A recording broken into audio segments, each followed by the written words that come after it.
calidad de la seguridad y del bienestar público. Entonces, por eso es importante que esté ahí contenida la reforma. Y el tema de la premura en la implementación del sistema de justicia, pues no es tanta la premura, se publicó en el 2008, se dieron aproximadamente 8 años justamente, doctor, para la implementación. Como se mencionó, hay estados, hay entidades, hay sistemas estatales que determinaron llevar sus etapas de manera muy cuidadosa para la implementación del sistema. Algunos estados comenzaron de manera muy reciente, como Chihuahua, como Monterrey, y que a lo mejor es donde pudimos haber identificado buenas prácticas o errores en un momento dado en la implementación que otras entidades aprovecharon para compartir este tipo de experiencias y, bueno, pues implementar los sistemas basados en estas experiencias. En el caso de la Ciudad de México se hizo de manera paulatina. Primero se sometieron a este nuevo sistema de justicia penal acusatorio los delitos que no graves, que eran delitos culposos, que procedían a petición de parte ofendida o por querella, como lo conocemos los abogados y las abogadas, y posteriormente ingresaron los delitos graves. Es decir, cada entidad tuvo la posibilidad de implementar el sistema de acuerdo a las necesidades de seguridad, a la estructura, a los recursos con los que se contaban, y obviamente el tema, la mayoría obviamente empezó con el tema de la capacitación y fortaleciendo destrezas.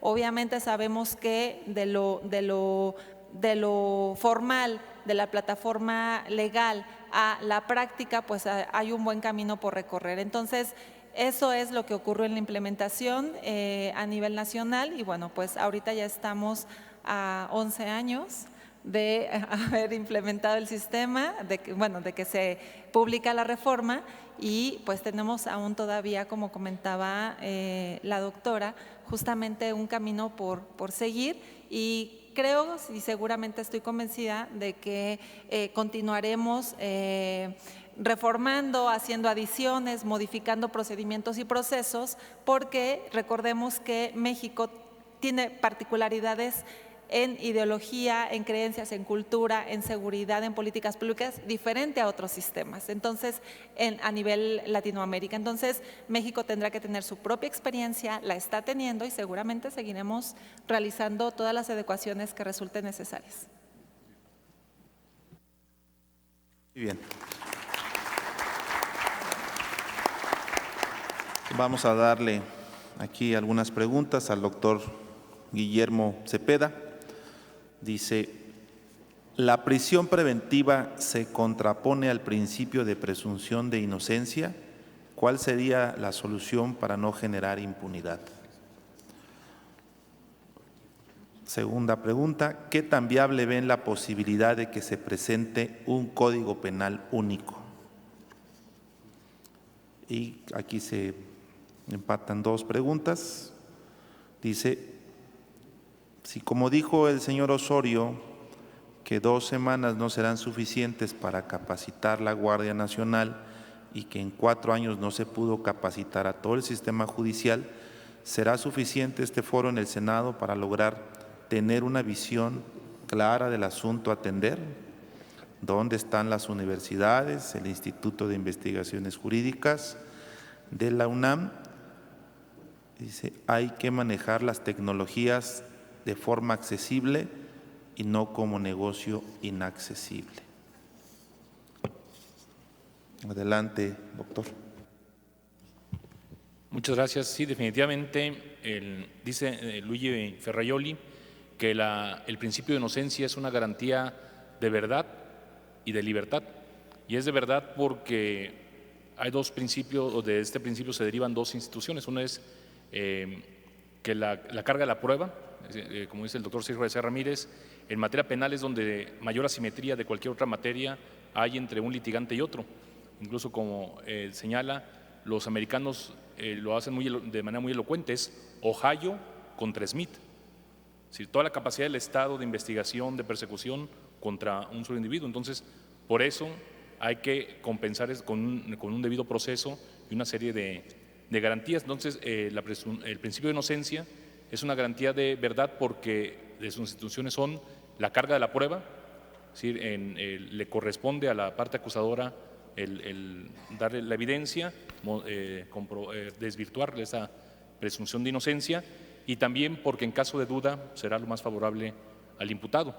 Y es una garantía de libertad porque el mayor contrasentido que hay de el considerar a alguien inocente es el ya empezarlo a tratar como responsable, privándolo de su libertad. Entonces, por eso hay garantías como el trato, que no se muestre su rostro, su nombre, si no ha declarado ante su juez, y también, muy importante, los principios del derecho internacional de los derechos humanos dicen hay que reducir la prisión preventiva a su menor expresión porque es un atentado y una contradicción evidente al principio de inocencia. Entonces sí, totalmente es contrario. Y el tema de la impunidad, bueno, el tema de la impunidad está en la capacidad de investigación, como aquí se ha dicho, en una audiencia, es otro de los principios del derecho internacional de los derechos humanos, debe ser impuesta por el juez la prisión, esta medida cautelar extrema, y no por decreto en un párrafo de la ley y en nuestro caso de una constitución, un amplio rango de conductas, sino es el juez en cada caso, atendiendo, como aquí se decía el senador Cepeda, atendiendo a la probabilidad de que se evada de la justicia o de que obstaculice la investigación.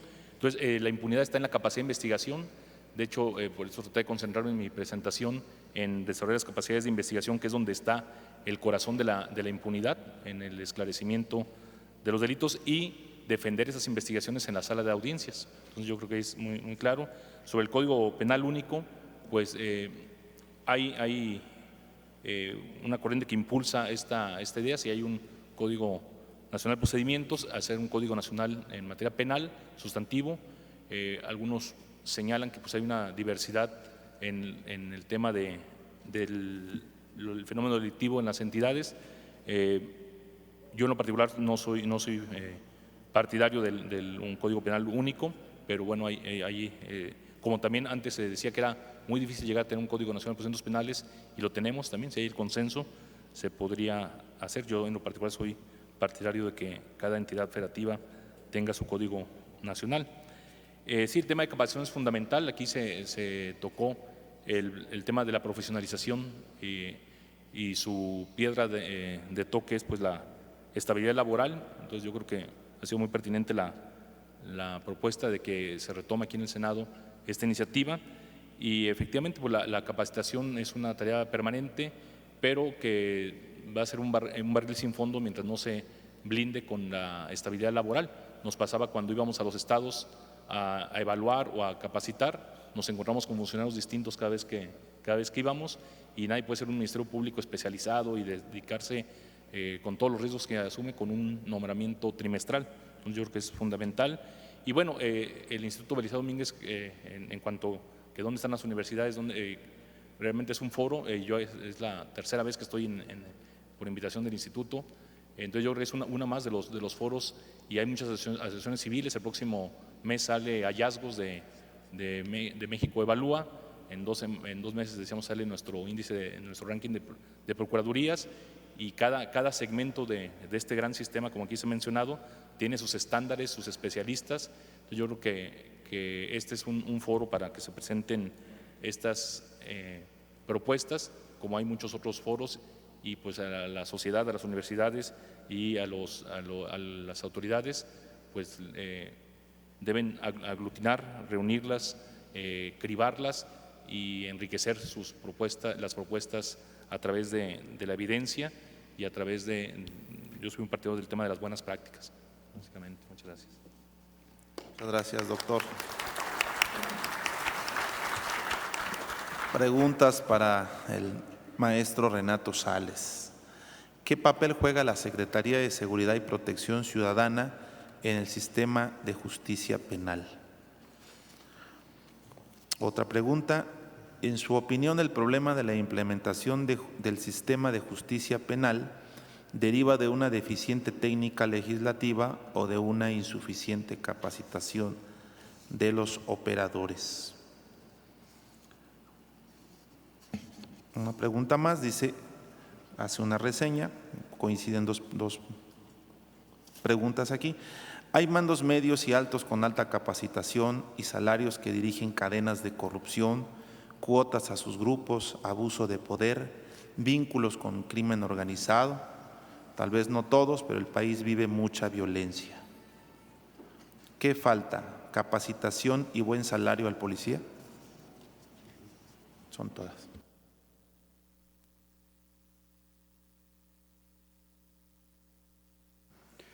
Bien, ¿qué papel juega la Secretaría de Seguridad Pública y Protección Ciudadana? A cargo de la Secretaría de Seguridad Pública y Protección Ciudadana está el sistema penitenciario, está cuando menos nominalmente la Guardia Nacional, el Servicio Nacional, lo que fue el CISEN, Protección Civil. El papel que juega en el nuevo sistema de justicia penal es esencial, porque en el nuevo sistema hay que considerar como clave el sistema penitenciario, que suele olvidarse, que suele abandonarse. El sistema penitenciario es fundamental, entre otros, y es fundamental porque se citaba aquí a Nelson Mandela. Hay que tomar precisamente en cuenta justamente a los que se encuentran privados de la libertad, y esto vincula exactamente con el principio de presunción de inocencia. Si vamos a tener personas sujetas a proceso al interior de centros penitenciarios, merced a la aplicación del artículo 19 constitucional, pues tenemos que tener bien en claro que deben ser tratados en lo posible como inocentes. Y a los sentenciados ahí en el sistema penitenciario tendríamos que considerar que deben limitarse los derechos que están estrictamente señalados por la pena y nada más, y mantener vigentes otros derechos. Es todo un reto porque, como sabemos, el sistema penitenciario, no solo a nivel federal, sino a nivel estatal, en todo el país, es un sistema en crisis, por muchas razones que no vienen en este momento al caso comentar, pero está y se encuentra asediado de problemas. Por supuesto que mucho tiene que ver la Secretaría con la implementación y la capacitación a la Guardia del nuevo sistema acusatorio, en la capacitación a la Guardia Nacional. Qué mejor sería que no fueran 7 semanas, que lográramos realmente consolidar una carrera policial, como comentábamos aquí, que esa carrera se impartiera en la Universidad Nacional Autónoma de México, en la Universidad Iberoamericana, el Instituto Tecnológico Autónomo de México. Y si tu hijo te preguntara y te dijera, oye, ¿dónde estudio? Porque quiero ser policía, tú pudieras contestar, porque ahorita no podemos contestar. Si uno de tus hijos te dice, papá, quiero ser policía, ¿qué le respondes? Piénsalo bien, vete a dormir. Estudia Derecho, hombre, ¿no? Y eso es lo que tenemos que llevarnos en la cabeza, esa idea. ¿Por qué en otros países los chavos sí quieren ser policías y aquí no? Eso es lo que tenemos que cambiar. Bueno, es un problema de técnica legislativa o de insuficiente capacitación de ambos. El Código Nacional de Procedimientos Penales, para la investigación, que en los sistemas acusatorios que fluyen operativamente, para la investigación responsabiliza básicamente al Ministerio Público. Todo lo que hace el policía tiene que estar mandatado por el Ministerio Público. Y el artículo 21 de la Constitución reformada dice que la investigación del delito corresponde al Ministerio Público y a las policías. Pero para que un sistema acusatorio fluya, quien tiene que investigar es la policía. Recurre al fiscal, no es a la inversa, no es el fiscal que le dice al policía, investígame esto, sino, fiscal, necesito que me pidas una orden de cateo, fiscal, necesito una prueba de DNA, y lo estamos haciendo al revés. Entonces, error de técnica legislativa y error de capacitación, porque como decíamos hace un momento, en la capacitación insistimos en la teoría y no en la práctica, y este es un sistema eminentemente práctico. No es 80% teoría y 20% práctica, sino a la inversa. Un caso en concreto, reunir a jueces, a fiscales, a defensores, a policías y decirles, a ver, ¿qué te toca hacer a ti? Y ahora vamos a intercambiar roles. Y por supuesto que hay gente corrupta en todas las instituciones, las hay. Pero no se puede decir que el ejército es corrupto o que la marina es corrupta porque un marinero es corrupto o porque un soldado raso es corrupto. Hay que investigar, fortalecer a las unidades de asuntos internos, a las fiscalías de servidores públicos, pero con todo respeto, no generalizar. Gracias.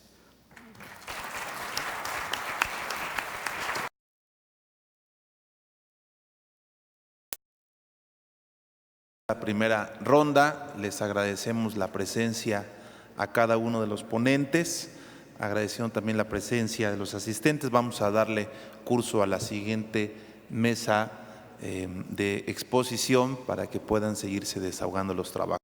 Muchas gracias y que tengan todos muy buenas tardes. Va a seguir.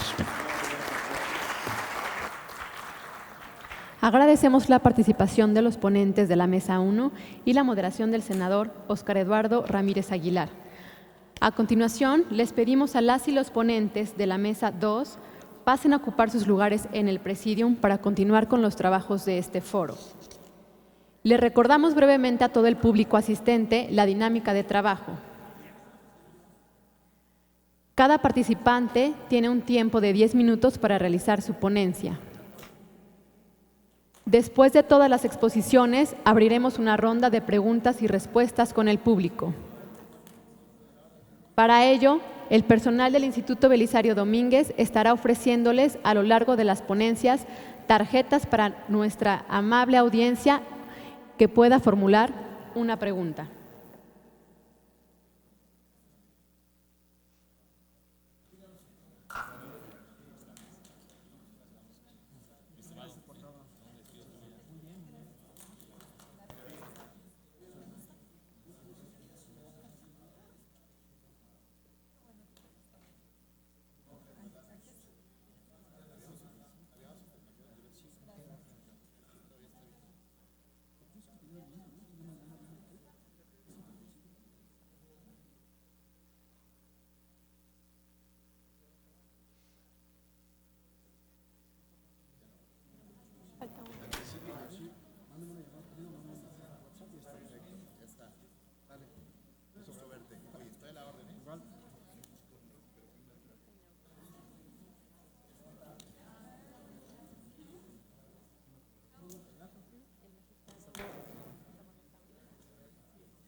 Continuamos con los trabajos de este foro.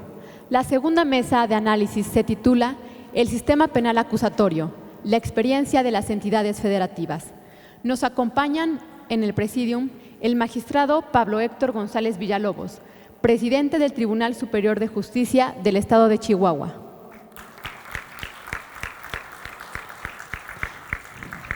Magistrado Julio Lorenzo Jáuregui García, magistrado del Tribunal Superior de Justicia del Estado de Guerrero.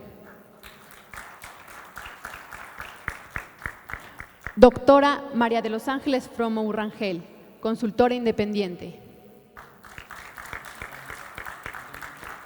Licenciado Martín Carlos Sánchez Bocanegra, de Renace AC.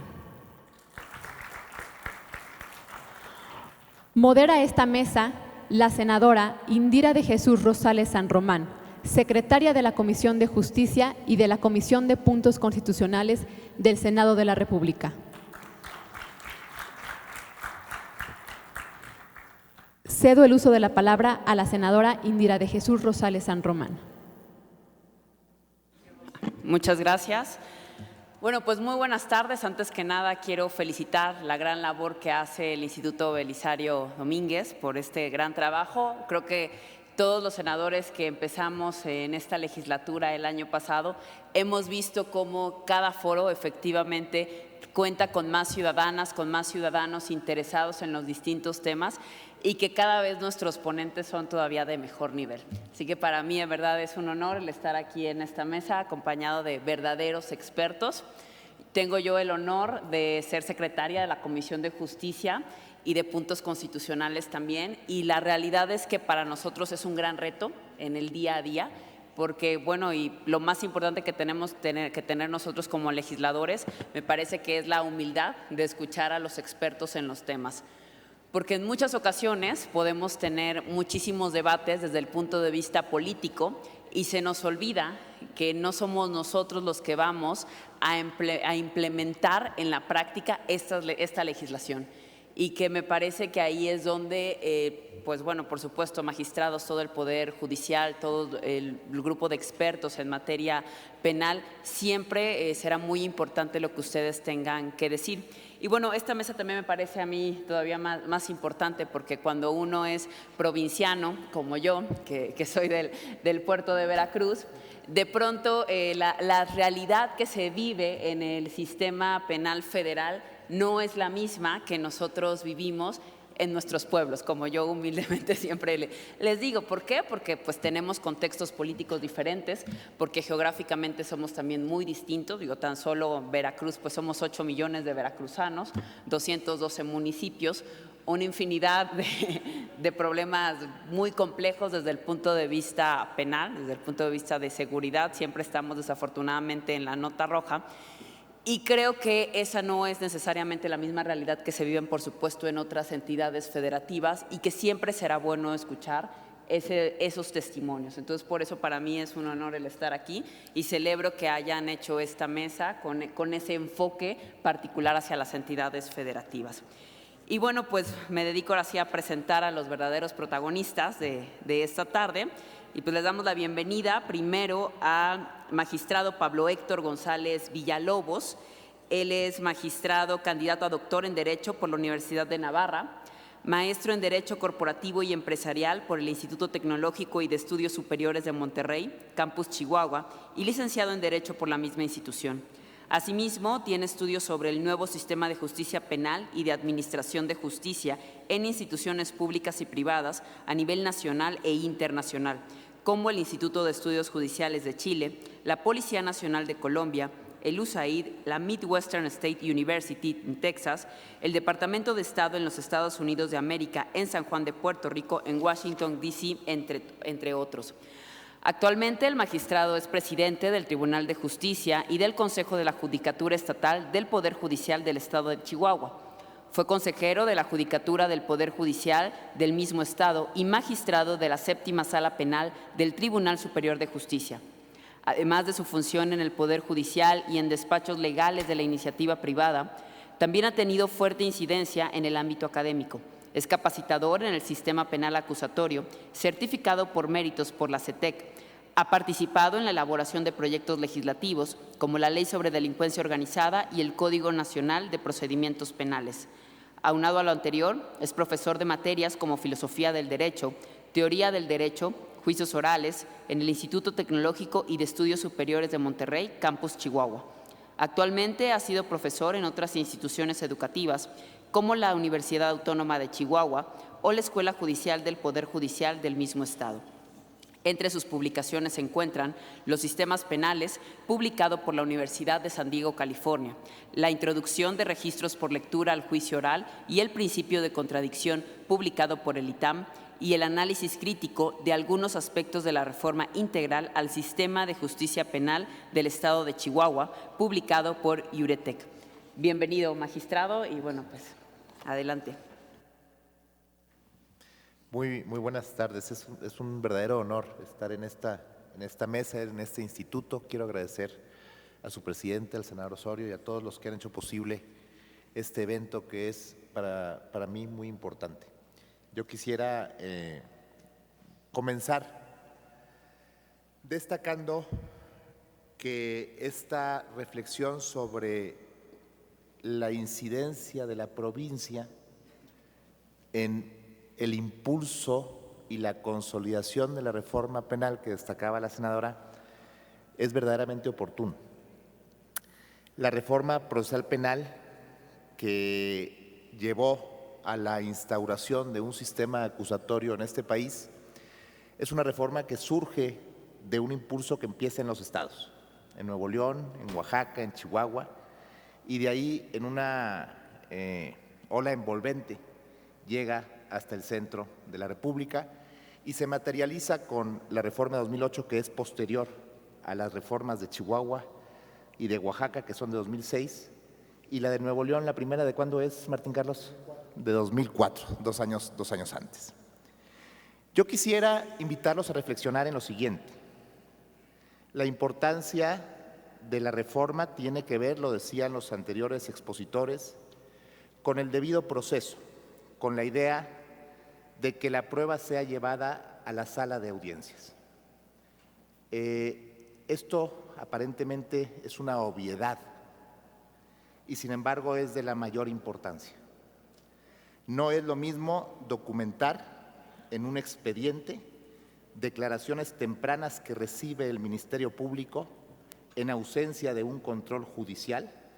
Eso es mucho más fácil para la institución investigadora y para la policía misma, que cargar, y me sigo refiriendo a la Fiscalía porque me parece que el diagnóstico de quienes me han antecedido en esta exposición es muy claro en cuanto a que el énfasis hay que ponerlo sobre todo en las cargas que tienen la policía y la Fiscalía. Y regreso al punto, a la idea de que la Fiscalía tiene en un sistema acusatorio la responsabilidad no solo de recibir entrevistas o declaraciones como ya lo hacía en el expediente, sino de cuidar a esos testigos, de preservar esa evidencia, de procesarla científicamente y de esperar la fecha de la audiencia para llevar a esa prueba, a ese recinto, a ese ritual que es la audiencia misma, para que sea desahogada en presencia de un juez o de 3 jueces y consecuentemente pueda ser valorada. Esta segunda tarea es mucho más complicada. Decía Mirjan Damaska, un teórico del proceso norteamericano de origen ruso a fines del siglo pasado, que no hay más que 2 formas de juzgar. Hay una forma vertical, autoritaria, jerárquicamente organizada, que tiende a ser escrita, que tiende a ser inquisitiva y que tiende a tener como finalidad no hacer justicia, sino facilitar la condena. Ese es el fin del proceso en esta visión. Y cuando pensamos en el expediente, pensamos en un instrumento que está al servicio de esta visión porque el expediente facilita la condena. La documentación temprana de la prueba, en ausencia de un control judicial, es mucho más cómoda para que al final el proceso termine en una condena. La otra forma es una forma horizontal, democrática, que tiende a ser oral, que tiende a ser acusatoria y que tiende a tener como finalidad hacer justicia. Un Estado democrático de derecho, lo decía Renato Sales, no puede darse el lujo de prescindir de este segundo modelo. Es el único compatible con un Estado democrático de derecho. Pero entonces tenemos que tomarnos en serio la audiencia y tenemos que garantizar que la prueba llegue a la audiencia y que la audiencia sea el recinto en el que esa prueba se desahogue, y tenemos que olvidarnos del expediente. El expediente es un conjunto de papeles que está sometido a un cúmulo de formalidades que derivan de la circunstancia de que esas constancias que están en esos papeles son la prueba. Lo que los jueces valoramos en un expediente es precisamente eso que se documenta en etapas tempranas en ausencia de los propios jueces. Y por eso las formalidades tienen tanto sentido en el expediente, porque lo único que podemos controlar los jueces son esas formalidades. No podemos controlar la credibilidad de la prueba porque simplemente no tuvimos contacto con esa prueba. Y eso es lo que tenemos que cuidar. Por eso, en este sistema se dice que uno de sus principios rectores es que la investigación es flexible y desformalizada. Porque no necesitamos formalidades si la audiencia misma es la que va a garantizar el debido proceso, como lo dice Ferrajoli. La audiencia es la garantía de las garantías y por lo tanto tenemos que cuidar la audiencia y tenemos que cuidar que cualquier reforma que venga no descuide la audiencia, no vacíe la audiencia, no saque las decisiones de la audiencia, porque en la medida en que vaciemos la audiencia vamos a perder el debido proceso. Lo que tenemos que hacer es apostarle a la fortaleza institucional de la policía, de la fiscalía, de los servicios periciales. ¿Para qué? Para que seamos capaces de llevar la prueba a la audiencia y juzgar en audiencia, no fuera de audiencia. Esto es fundamental y pocas veces se entiende correctamente. Quisiera insistir en esto. El doctor Cepeda, que está por aquí, Guillermo, hace con mucha frecuencia mediciones sobre la eficacia del sistema. Es muy grato para mí que en las mediciones de Guillermo Cepeda, la Fiscalía de Chihuahua es la mejor del país en términos de capacidad de investigación. La Policía de Chihuahua, por supuesto, porque sin esa policía la Fiscalía no podría tener esos resultados. Hace poco, Roberto Hernández, que fue el autor de aquel documental Presunto Culpable, que fue uno de los impulsos de la reforma, hizo también una investigación seria, importante, a partir de la encuesta de INEGI que mencionó el senador Osorio en su intervención y de otros datos. Y el sistema en Chihuahua sale por encima del resto del país en algunas cosas muy importantes, y que yo quisiera destacarlas porque creo que hacia allá es hacia donde tenemos que ir. Número 1, la tasa más baja de denuncias por tortura del país. Número 2, la tasa más alta de procesos iniciados no por flagrancia, sino por formulación de imputación, es decir, porque hubo una investigación. Número 3, la tasa más alta de procesos en los que en el juicio oral se desahoga prueba científica. Y número 4, la tasa más alta de satisfacción, vamos a llamarlo así entre comillas, de los condenados que respondieron en Chihuahua, más que en cualquier otro lugar del país, que habían sido tratados con justicia, a pesar de que habían sido condenados. Me parece que si contrastamos los datos de Chihuahua con otros países del mundo, estamos muy atrás. Si los contrastamos con otros lugares de México, estamos muy adelante, pero creo que aquí está el camino, aquí está la hoja de ruta hacia donde debemos aspirar, caminar, si queremos un mejor sistema de justicia. Yo suelo contar esta anécdota, bueno, no es anécdota, esta historia, porque me parece que es importante para poder transmitir el sentido de lo que estamos haciendo quienes un día nos dedicamos o decidimos dedicarnos a la función pública, bajo la lógica de que pensamos que ese camino, el del servicio público, era el que podría permitirnos regresar un granito a aquello que hemos recibido de este país en el que nacimos y que pudiéramos, en una pequeña proporción, mejorar lo que nuestros hijos y nuestros nietos puedan heredar de nosotros. Y esta historia es una historia de una interpretación teológica del Antiguo Testamento. Cuando Moisés toma al pueblo de Israel y lo saca de Egipto para llevarlo a la tierra prometida y cruza el Mar Rojo, ¿qué ocurre después? Pues camina durante 40 años por el desierto. Y la pregunta es, ¿por qué hizo esto Moisés? ¿Por qué 40 años en el desierto si la distancia entre Egipto y Palestina es de 160 kilómetros? Es decir, podían haber caminado durante una semana y haber llegado, o 2 semanas o un mes, pero no 40 años. Y la explicación es porque 40 años es lo que se requiere para que haya un relevo generacional, es decir, para que los que salieron vivos de Egipto, como las mariposas monarca, ¿no?, hubieran muerto en el camino y no llegasen a Palestina. El propio Moisés no llega, porque solo quienes habían nacido libres eran aptos o capaces de fundar una nación libre. Y en el tránsito de un sistema inquisitivo a un sistema acusatorio, quiero decirles que desafortunadamente nos tocó ser Moisés y no Josué. Es decir, nacimos esclavos del expediente, nacimos esclavos del inquisitivo y esclavos nos vamos a morir, pero nuestro camino, o mejor dicho, nuestra misión y nuestra meta es no dejar de caminar para que nuestros hijos sí puedan llegar.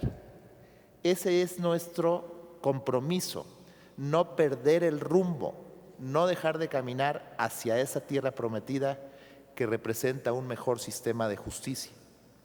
Y por eso yo concluyo pidiéndole a las senadoras y a los senadores a las diputadas y a los diputados que en los ajustes que haya necesidad de hacer a la legislación, que creo que son pocos, es muy pronto para valorar si hay necesidad de reforma, pero finalmente si se decide hacerlo, que no se pierda el rumbo, que sea para caminar, para dar un paso más hacia esa tierra prometida, porque no sea que en esa intención de hacer el bien acabemos perdiendo la brújula y en vez de llegar a Palestina, regresemos a Egipto.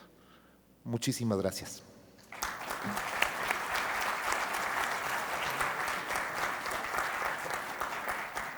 Muchísimas gracias, magistrado presidente, por esta primera intervención. Creo que la experiencia que usted ha tenido en el tema la reflejó perfectamente. Y si me permitiera agregar, creo que lo que usted comentaba respecto a la función que tiene la policía y la fiscalía, a nosotros nos queda muy claro, y a lo mejor a todos los que estamos aquí, que de alguna forma u otra pues son estudiantes, expertos. Sin embargo, creo que es un tema que a veces pareciera que nos falta bajar a la ciudadanía, ¿no? Que existe un desconocimiento social de cuál es la función real del policía en este procedimiento y qué hace la fiscalía. Entonces, yo parte de lo que a mí me gustaría a lo mejor añadir, ¿no? Si se pudiera, los que nos encontramos aquí reunidos, que ha habido avances, por supuesto, dentro de esta reforma en la última década. Sin embargo, creo que nos hace falta muchísimo socializarla con la ciudadanía. Creo que esto también se podría volver una herramienta muy importante para ustedes mismos como juzgadores.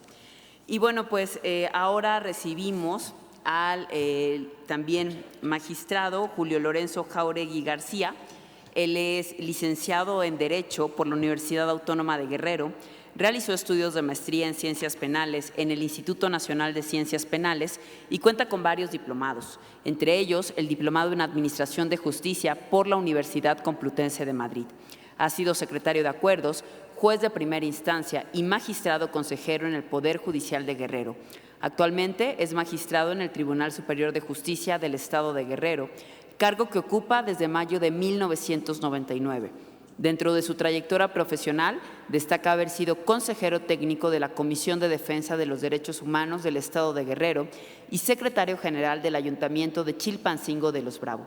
En el ámbito académico, fue profesor en la Unidad Académica de Derecho de la Universidad Autónoma de Guerrero por más de 30 años. Muchísimas gracias por acompañarnos el día de hoy, magistrado, y bienvenido. Gracias, buenas tardes. Agradezco particularmente al Instituto Belisario Domínguez por esta convocatoria que nos tiene hoy aquí y realmente me felicito de poder participar en este evento ante personas de tan alta talla académica y profesional. Quiero iniciar con un caso real, un evento, para ver el significado de lo que es la capacitación. En el siglo pasado, cuando éramos estudiantes, a un compañero de cuarto año lo designaron defensor de oficio y llegó ahí en Chilpancingo a la penitenciaría del Estado, que así se denominaba, y platicando con los internos para ver quiénes estaban bajo la tutela de la Defensoría,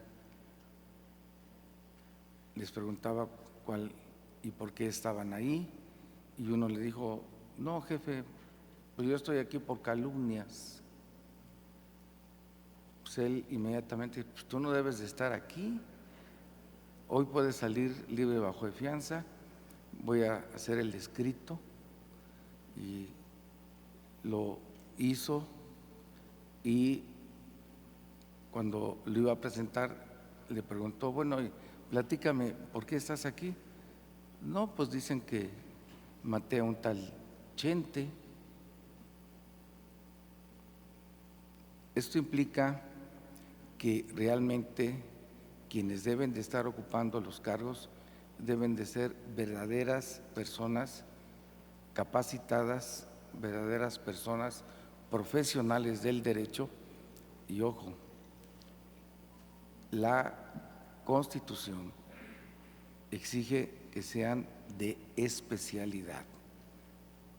Es indudable que esta anécdota nos pone de manifiesto lo que en un momento dado hacía reflexión el senador Cepeda, que falta divulgar y dar a conocer este nuevo sistema, las reglas de operación del nuevo sistema, y la verdad de las cosas que por cuanto hace al Poder Judicial del Estado, nos sentimos muy agradecidos con la doctora María de los Ángeles Fromo Rangel, aquí presente, por el apoyo de capacitación que durante la coordinación interinstitucional que se llevó a cabo, podemos decir que tenemos buenos jueces y buen personal jurisdiccional para enfrentar el reto del nuevo sistema en el ámbito del Estado de Guerrero. Nuestra ruta inicia el 30 de septiembre del 2014 y concluye el 1 de junio del 2016. En este caso, ¿dónde estamos?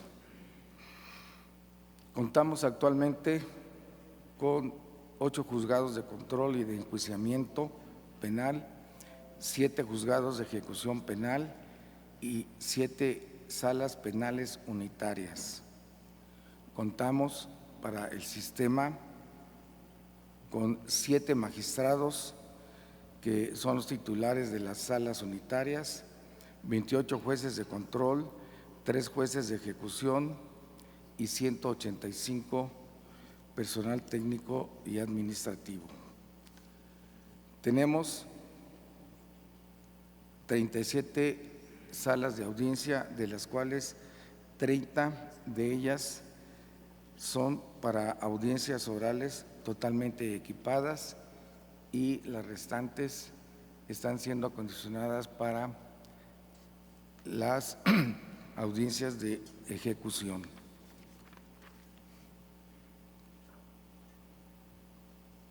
La estadística la dejo aquí. Hemos crecido considerablemente a partir del 2014 hasta el 2019, la fecha en que estamos, y el aumento gradual y paulatino por la demanda de justicia se ha incrementado hasta en un 100 o 150% más en algunas regiones de nuestra entidad.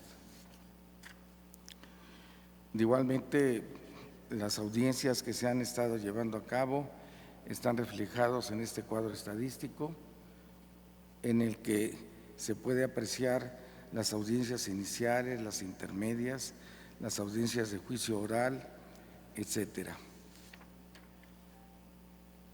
En promedio, podemos decir nosotros como principales indicadores que un juez de control mensualmente tiene un 20% o 20.1% de conocimiento de una carpeta judicial. El porcentaje de asuntos en los que se decreta vinculación a proceso es alto, en 84.47%. El porcentaje de asuntos en los que se decreta la prisión preventiva es 57.85%. El porcentaje de asuntos que llegan a juicio oral tenemos un 11%. El tiempo promedio de duración de la audiencia de juicio oral es de 7 horas con 43 minutos y el tiempo promedio de conclusión de un asunto en primera instancia es aproximadamente de 58 días. Las acciones de mejoras en los recursos humanos, como se puede ver en el siguiente cuadro, del 2016 a la fecha se han aumentado a la plantilla, entre otros, los siguientes porcentajes. En 2016 teníamos 22 jueces de control, actualmente tenemos 28 jueces.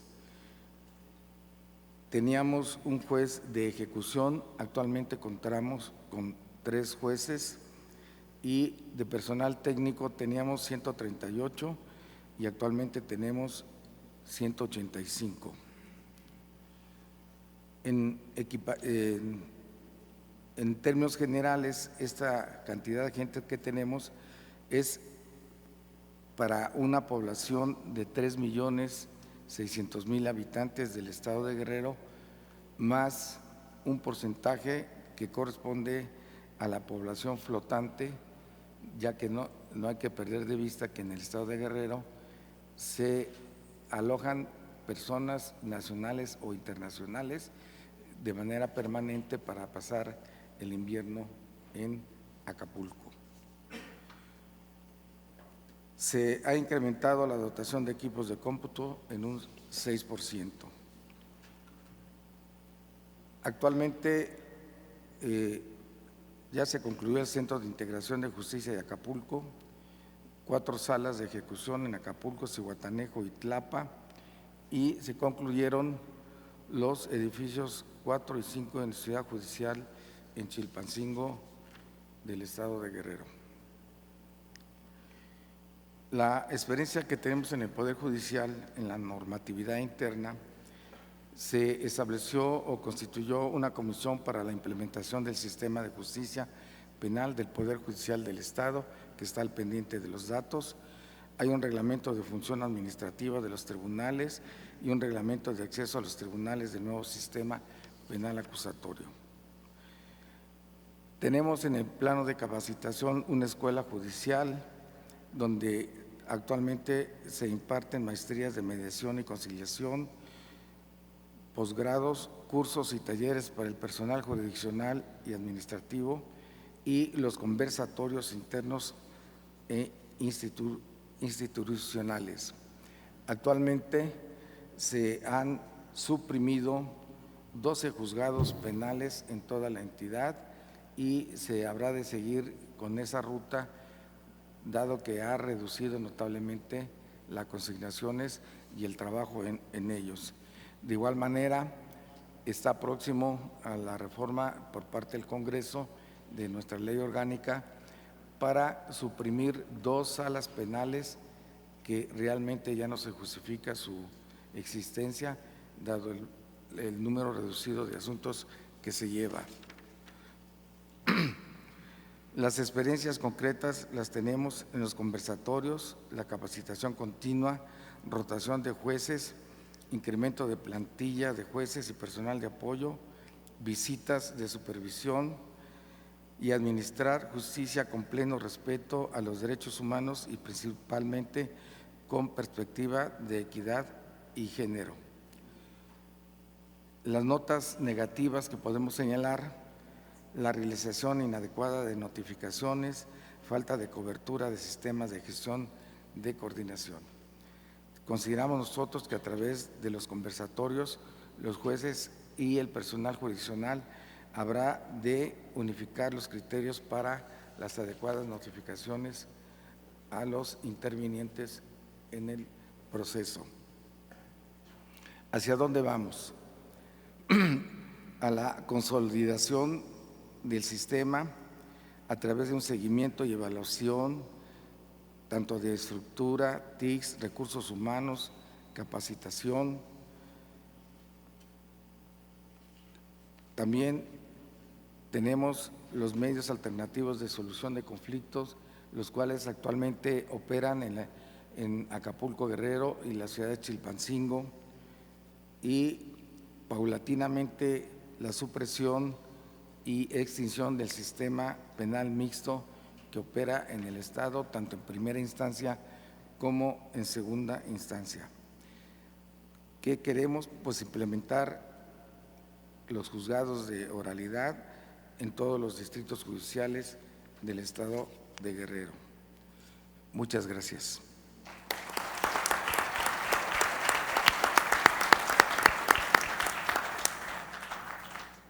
Muchísimas gracias, magistrado, por compartirnos esta experiencia, que me queda claro han hecho un gran esfuerzo durante los últimos años en Guerrero para implementar y que, bueno, el reto todavía es mucho, pero que sin embargo se han preocupado y ocupado al respecto.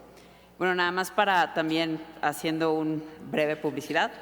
Para las personas que nos están siguiendo a través de redes, al final de la mesa habrá minutos, por supuesto, para una ronda de preguntas y respuestas. Para los que nos siguen a través de redes sociales, con el hashtag IBDJusticia podrán hacer cualquier pregunta para que nuestros invitados puedan también contestárselas. Y bueno, pues continuamos con otra destacada ponente, María de los Ángeles Fromou Rangel.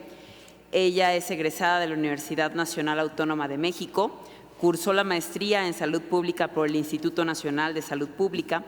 Su formación académica también incluye la maestría en Tributación Fiscal por el Centro de Estudios Financieros de Madrid y el doctorado en Derecho por la Universidad Complutense de Madrid. Desde hace más de 2 décadas, su trayectoria profesional ha sido notable en distintas áreas del derecho, como el corporativo, administrativo, penal, electoral y fiscal. Resalta su experiencia laboral en el sector privado, en el grupo empresarial Cemex, en Grupo Maseca y MedLife México. Y en el sector público federal fue titular de la Fiscalía Especializada para la Atención de Delitos Electorales, la FEPADE, de la hoy Fiscalía General de la República y titular de la Unidad Coordinadora de Vinculación y Participación Social de la Secretaría de Salud. Posteriormente, en su último encargo, operó y ejecutó los acuerdos y determinaciones del Consejo de Coordinación para la implementación del Sistema de Justicia Penal Acusatorio de la Secretaría de Gobernación, donde fue invitada en diversas ocasiones como moderadora y expositora en las distintas conferencias nacionales de los operadores del Sistema de Justicia Penal, procuradores, secretarios de Seguridad Pública, Tribunales Superiores de Justicia de los Estados Unidos Mexicanos y Penitenciario, así como en el Consejo Nacional de Seguridad Pública. Actualmente colabora en un proyecto de fortalecimiento del Estado de Derecho y anticorrupción que está siendo generado por el Gobierno de Reino Unido para apoyar a nivel federal y local a México. Actualmente ella es directora general de MAF y Asociados. Bienvenida.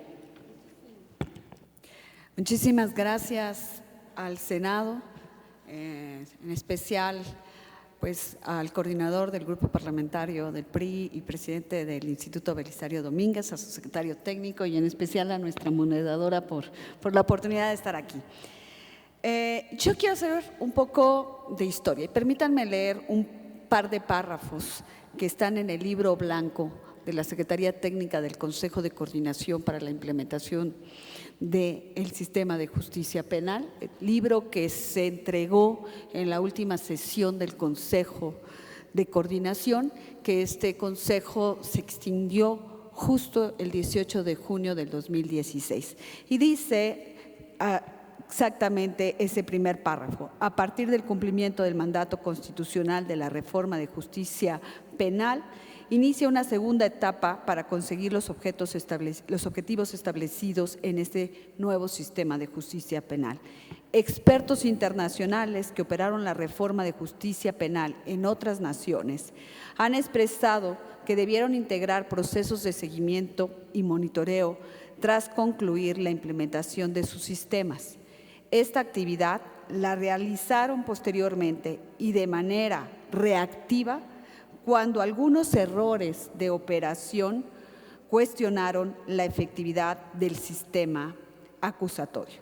De esta forma, el éxito de cualquier política pública requiere, además de una implementación, una estrategia eficaz de seguimiento.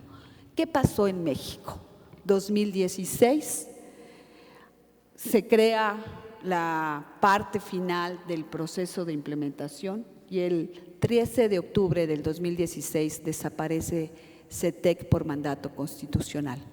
Meses previos, un año antes, se estuvo debatiendo con los distintos actores políticos de todos los niveles y de todos los poderes de la nación para determinar cuál era el mecanismo a seguir, porque recomendaciones internacionales nos decían: no puedes abandonar la coordinación, el seguimiento, la evaluación, pero sobre todo las propuestas de mejora que este sistema va a requerir. ¿Y qué sucedió? Solo por un mandato constitucional que concluía esa fecha, de acuerdo con la reforma constitucional del 2008, no hubo manera de convencer a todos los poderes de todos los niveles de gobierno que se volvieran a sentar a la mesa. Y simplemente se firmó un acuerdo de voluntad de los 3 poderes a nivel federal para que se pudieran sentar en el futuro y coordinar acciones. ¿Saben cuántas veces se han reunido los 3 poderes para ello? Nunca. Menos a nivel estatal, menos a nivel precisamente de los 3 niveles, municipal, estatal y federal. Entonces, la gran pregunta que se ha puesto en la mesa por los anteriores expositores es el requerir coordinación para poder hacer efectivo el sistema, donde existan las mejores prácticas, donde se pueda dilucidar muchas cuestiones. Este mismo documento, el libro blanco, y vuelvo a repetir, publicado en el 2016, dice: continuar, ¿cuáles son las acciones en las que se deberá trabajar en los siguientes años? Y dice: continuar con la capacitación de los operadores del sistema, mejorar la infraestructura y equipamiento de las instituciones, sustanciar y concluir los asuntos del sistema mixto o tradicional, dar seguimiento a los resultados de la operación a través de indicadores de desempeño, y aquí hago que se dejaron 46 indicadores de calidad, cualitativos y cuantitativos para el sistema que nunca se han evaluado a partir de esa fecha y que están ahí desglosados y elaborados por expertos nacionales e internacionales, y por lo que no sabemos cómo vamos. Impulsar un modelo de operación para las comisiones de atención a víctimas, hacer efectiva la ley del Sistema Integral de Justicia para Adolescentes, la Ley Nacional de Ejecución Penal para trabajar en su implementación. Recordemos que ambas leyes se aprobaron 3 días antes de que se pusiera en marcha el nuevo sistema a nivel nacional y terminara la etapa de implementación e iniciara la consolidación. Desarrollar nuevas figuras procesales y nuevos roles operativos a fin de lograr la reinserción social, perfeccionar el modelo de operación de las áreas de justicia alternativa, fortalecer el funcionamiento de las áreas de seguimiento de medidas cautelares y suspensión condicional al proceso, y diseñar modelos únicos que sirvan de base a las entidades federativas y a la federación para impulsar las áreas de policía procesal. Señores, esto fue escrito hace 2 años, fue debatido enormemente en grupos de trabajo dentro de las distintas comisiones para llegar a estas conclusiones. Y la gran pregunta que todos nos hacemos, ¿dónde está precisamente el seguimiento que se necesita para que el sistema funcione? ¿Qué sucedió? Se delegaron todas las posibles atribuciones que podía tener CETEC en el Secretariado Ejecutivo de Seguridad Pública. Y el Secretariado Ejecutivo solo tenía 2 de los operadores, fiscalías y procuradurías, y la parte de seguridad pública, que incluía policías y el sistema penitenciario. No podía trabajar ni con los defensores, ni con los jueces, ni muchas de las figuras que estaban alrededor de la operación, incluso las comisiones de atención a víctimas. No había manera de coordinar el esfuerzo porque su capacidad operativa no lo podía hacer.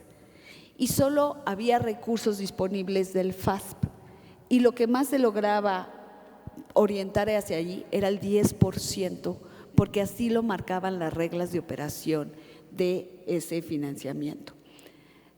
Hubo mucho apoyo durante la vida de CETEC de instituciones extranjeras, pero que posteriormente, lógicamente, buscaban eco en todos los actores y se tuvieron que ir a la parte estatal, a ellos tener que hacer la liga de coordinación y de apoyo. Se crearon varios proyectos muy importantes. A lo que quiero llegar es que después, y a mí me tocó platicar con la secretaria de Gobernación en la etapa de transición y ponerle sobre la mesa la necesidad de crear una instancia que coordinara los esfuerzos. Y la propuesta era que se hiciera desde la Constitución, porque la única manera que exista una verdadera coordinación es que exista la obligación de todos y cada uno de los poderes para que se sienten a una mesa, lleguen a acuerdos y trabajen para medir exactamente lo que sucede con el sistema y cómo mejorarlo. Yo quisiera referirme, si me lo permiten, al 13º transitorio que establece el Código Nacional de Procedimientos Penales. ¿Qué dice ese transitorio? Concretamente dice que, si me deja sacarlo aquí, se los haré en un instante para que ustedes lo puedan leer, dice: a partir de la entrada de vigor del Código Nacional de Procedimientos Penales, el Poder Judicial de la Federación, la Procuraduría General de la República, hoy Fiscalía, la Comisión Nacional de Seguridad, la Comisión Nacional de Tribunales Superiores de Justicia de los Estados Unidos Mexicanos, la Conferencia Nacional de Procuradores remitirán de manera semestral la información indispensable a efecto que las comisiones de justicia de ambas cámaras del Congreso de la Unión evalúen el funcionamiento y la operatividad de las disposiciones contenidas en el código, en el presente código. Hasta hoy yo no he visto esos informes, los he buscado, los he preguntado y tampoco existe ningún resultado de la posible evaluación que hayan hecho las comisiones de justicia. ¿Para qué se puso este artículo? ¿Cuál fue el espíritu? Que hubiera continuidad en la evaluación y se vieran las mejoras legislativas que pudieran haber. Me sobran 36 segundos, menos 20 segundos. La presentación que trae propuestas muy concretas de qué es necesario modificar en las leyes, pero para mí lo más importante es poder entender que el sentar a los pares en una mesa de diálogo y de coordinación puede ser la solución para que el sistema de justicia avance y se consolide en nuestro país. Muchas gracias.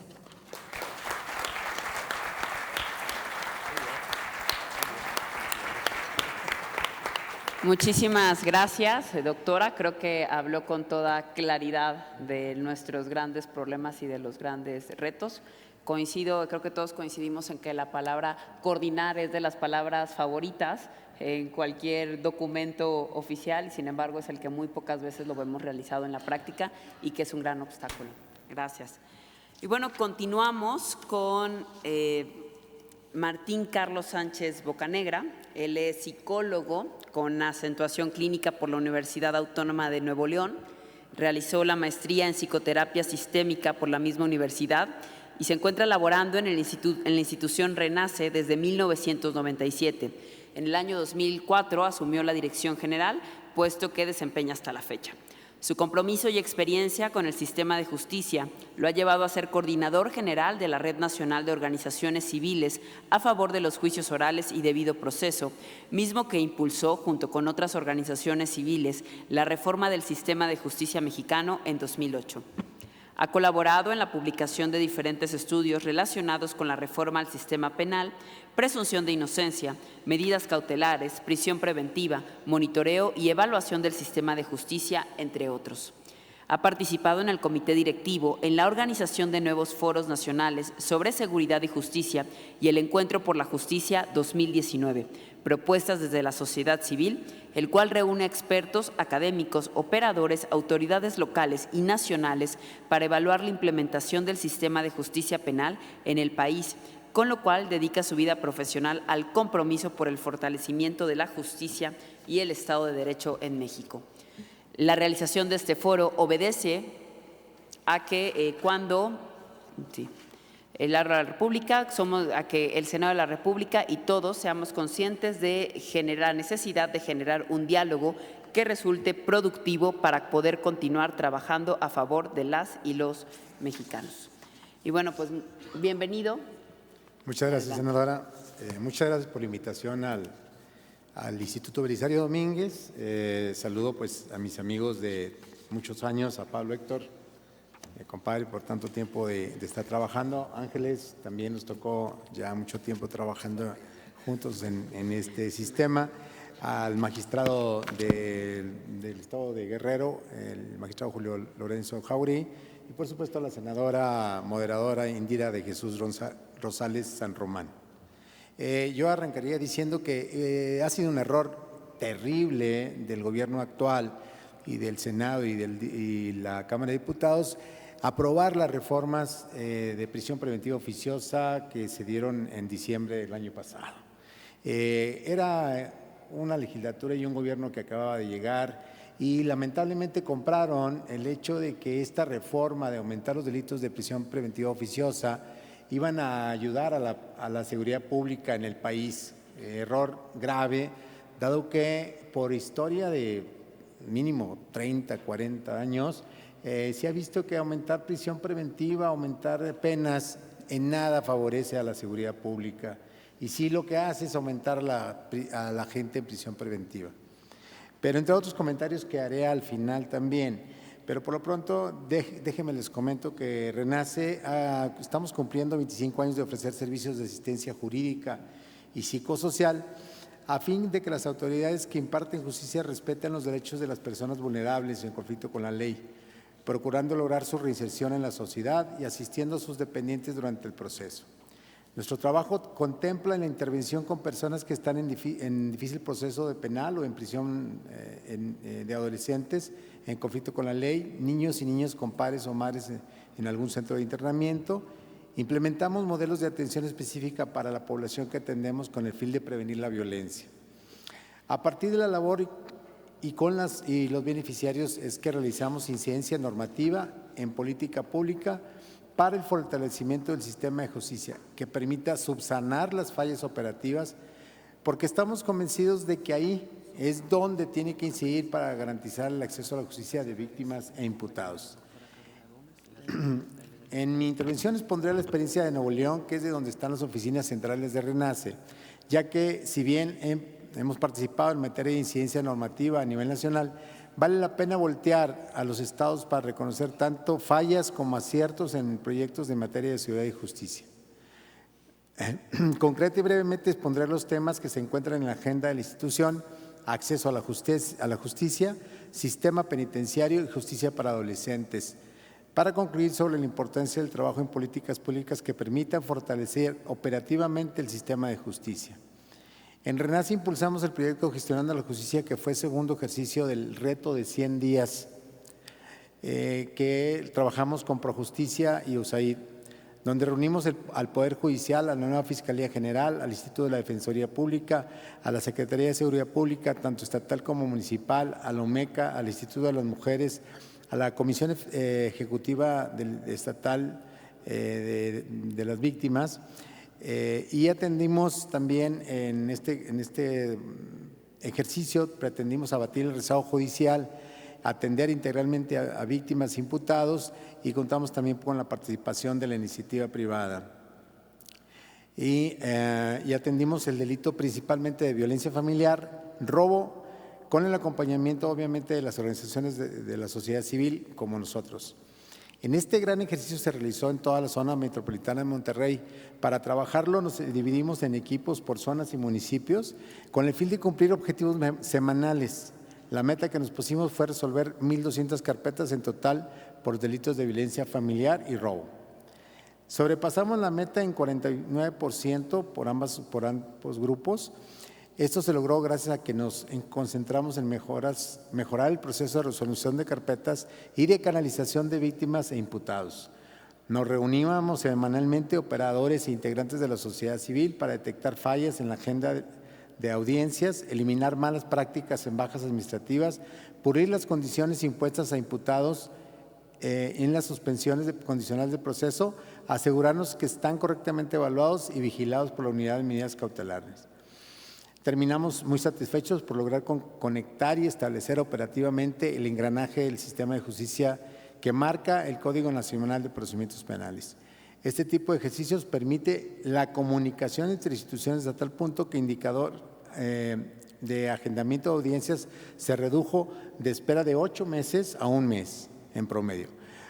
Aún continúan las reuniones periódicas para evaluar la continuación de atención de víctimas e imputados. Si bien estamos por iniciar el tercer ejercicio, este tipo de coordinaciones no resulta suficiente. A las personas que se encuentran en un proceso penal, a las víctimas, a la sociedad en general, les surge una justicia de calidad.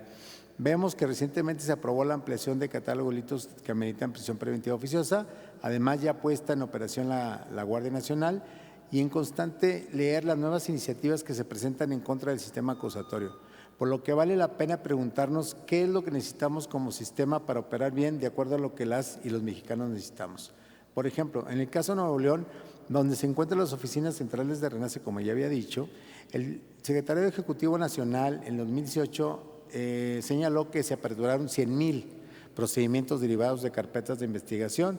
De estas, 65,000 permanecieron en proceso de investigación y cerca de 4,000 fueron resueltas, ya sea por soluciones alternas, procedimientos abreviados o juicio oral. Si bien es cierto que cerca de 27,000 carpetas fueron concluidas en sede ministerial, la sumatoria establece un total de 31,000 carpetas, es decir, 1 de cada 3 asuntos penales en Nuevo León llegan a su finalización. ¿Por qué son tan bajos estos indicadores de resultados? Lo común es explicar por la famosa puerta giratoria.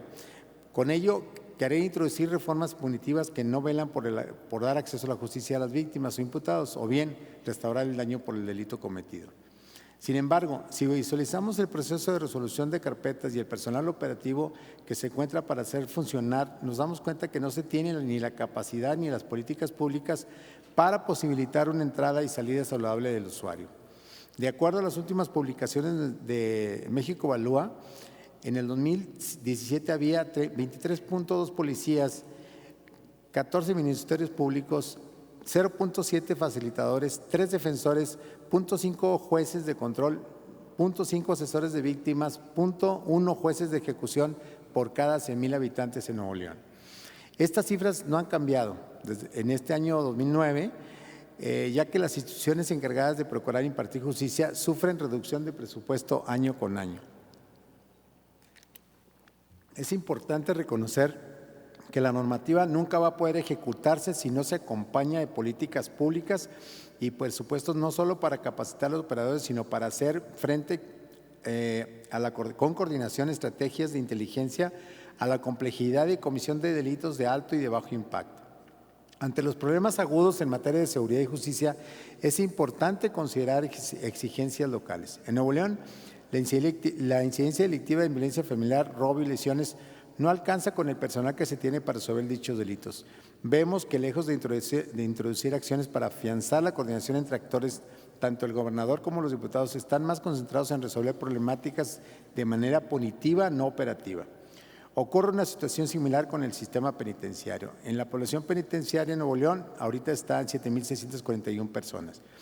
En la duración de las sentencias está el 20% fluctúa entre 1 y 5 años, el 38% entre 6 y 10 años, el 16% entre 11 y 15 años, el 6% entre 16 y 20 años y el 30% entre más de 21 años. El 36% de la población de centros penitenciarios del Estado tienen entre 18 y 29 años, el 35% entre 30 y 39 años, el 18% entre 40 y 49 años, el 7% entre 50 y 59 años y el 3% más de 60 años. Es decir, gran parte de la población penitenciaria está en edad productiva. Sin embargo, en la actualidad las oportunidades de empleo no son bien remuneradas en los centros penitenciarios ni dignas. Por lo tanto, la tentación de enfrentarse en el crimen organizado propiciado por el autogobierno y la impunidad en centros penitenciarios es muy alta. En Nuevo León, el plan de actividades marcado por la Ley Nacional de Ejecución no es ejecutado de manera que permita que los internos desarrollen habilidades que les puedan reinsertárselos a la sociedad cuando recuperen la libertad. Recordemos que los tratados y organismos internacionales, así como la normatividad mexicana, mandata que los centros penitenciarios deben propiciar los medios y herramientas para que las personas privadas de la libertad no vuelvan a delinquir y puedan reinsertarse a la sociedad de manera productiva. Por lo tanto, se debe plantear estrategias que permitan ejecuciones penales de acuerdo a las particularidades de la población de los centros penitenciarios, con énfasis en el desarrollo de un plan de actividades. Por lo que no se puede hablar de reinserción si no se tiene el control de los penales, no se puede hablar de control de penales si no hay justicia. El Estado debe asegurarse que las personas en prisión no vuelvan a cometer un delito. Para ello deben implementar de manera paralela planes de seguridad y reinserción. Dejemos atrás las soluciones reactivas y parciales que no resuelven de fondo el problema. Quiero solamente utilizar los 2 minutos para establecer lo que es la justicia para adolescentes en Nuevo León. Recordemos que la Ley Nacional del Sistema Integral de Justicia para Adolescentes fue una de las últimas leyes aprobadas dentro de la reforma constitucional. Reconozcamos que no hubo mucho tiempo ni presupuesto para adecuar la implementación de esta normatividad. El panorama estadístico de operadores de Nuevo León es todavía menor en esta materia, ya que de acuerdo al Instituto de Justicia Procesal Penal, en el Estado hay 5 jueces y ministerios públicos especializados y 10 defensores especializados. En RENACE hemos diseñado un modelo de intervención con adolescentes en conflicto con la ley, los cuales son canalizados a nuestra institución en cumplimiento de la sanción impuesta por un juez de control. En esa misma intervención intervienen psicosocialmente nuestros expertos para reintegrarlos a la sociedad. Sin embargo, se resuelven ahora en el sistema de justicia de Nuevo León el 70% por acuerdos reparatorios. Y estos acuerdos reparatorios, los adolescentes no llegan obviamente al programa de reinserción de RENACE. Lo cual estamos solicitando pues que estos acuerdos reparatorios sean enviados directamente al programa a través del apoyo del CIPINA estatal y CIPINA federal para evitar que estos menores reincidan y vuelvan otra vez al sistema de justicia. Por lo tanto, pues bueno, nosotros esperamos que este foro y todos los que aquí se lleven tomen en cuenta las propuestas, porque nosotros pensamos que la respuesta más importante está en la operación, en la coordinación de las autoridades y no en la normatividad. También pensamos que muchas leyes que se piensan en abatir la delincuencia organizada y se meten en el Código Procesal. Y la ley nacional la ley de delincuencia organizada es muy vieja, muy antigua. No tenemos una ley de delincuencia organizada actualizada que debería de tener este tipo de propuestas contempladas en la ley nacional de delincuencia organizada. Muchas gracias.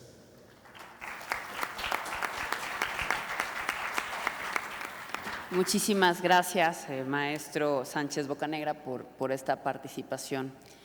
Y bueno, pues hemos concluido esta primera parte de intervenciones y de hecho son muchas las preguntas, así que si pensaban irse, no lo hagan. Espérense tantito. Y bueno, lo que voy a hacer es realizar todas las preguntas que fueron dirigidas a cada uno de ustedes para que ustedes escojan, porque algunas a lo mejor tendrán el mismo enfoque. Entonces, bueno, para la maestra María de los Ángeles, una de las primeras preguntas, ¿cree que el establecimiento de indicadores de desempeño en los estados, como los de CETEC, apoyarían a lograr la consolidación del sistema? Y si la respuesta fuera afirmativa, ¿de qué forma se lograría implementarlos en los estados para que sean medidos y se tomen decisiones conforme a ellos? Esa sería la primera. La segunda, de manera inicial, considera que el modelo de evaluación y seguimiento del sistema de justicia penal es un proyecto que debe tener continuidad a través de la recién creada Unidad para el Apoyo al Sistema de Justicia Penal de SEGOV. Y la última, en su opinión, ¿hacia dónde vamos con el sistema penal en México? ¿Cuál es el futuro de este sistema y cuáles son las consecuencias para la sociedad de no tener un sistema efectivo?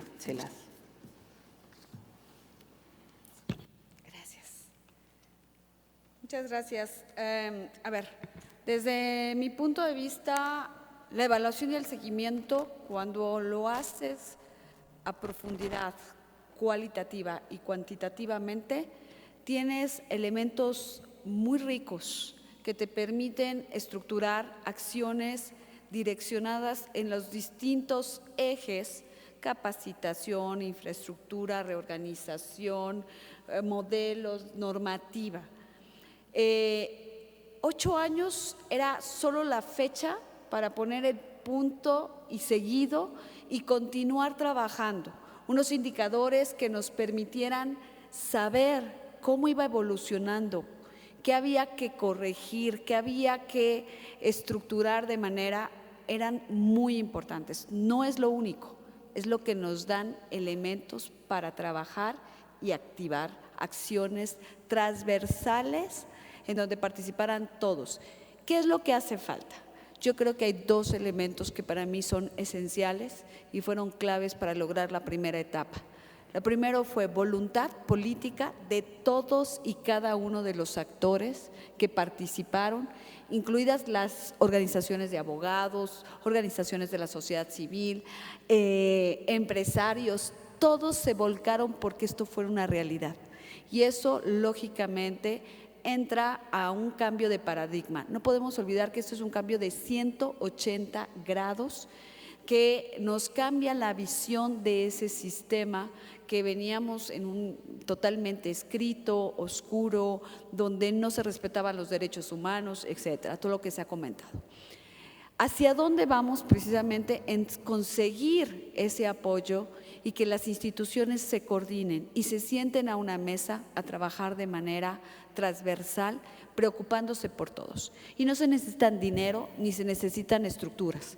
Volteemos a ver al estado de Querétaro con el proyecto de Cosmo, que no tienen estructura, trabaja cada una de las instituciones que conforman el sistema de cada una de ellas por un eje específico y las demás se sientan a la mesa a hablar. Es decir, por ejemplo, el tribunal encargado de la capacitación, los defensores encargados de evaluar y dar seguimiento, o sea, todos participan de manera con grupos técnicos, pero son comités. Es una forma de trabajar no costosa, pero hay voluntad política y hay recursos para ello. Entonces, creo que es lo que nos está faltando en esta parte. ¿A dónde va el sistema?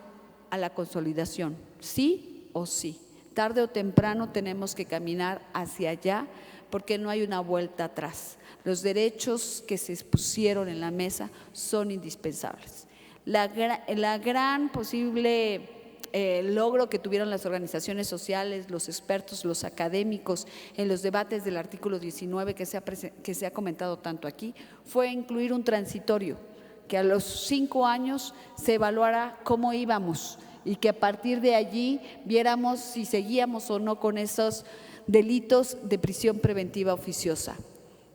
La única pregunta que yo hago, ¿y quién los está midiendo? ¿Y cómo lo estamos midiendo? Y ya tenemos meses que lo empezamos a hacer y nadie ha volteado a ver qué es lo que el sistema. Entonces, sí o sí buscamos.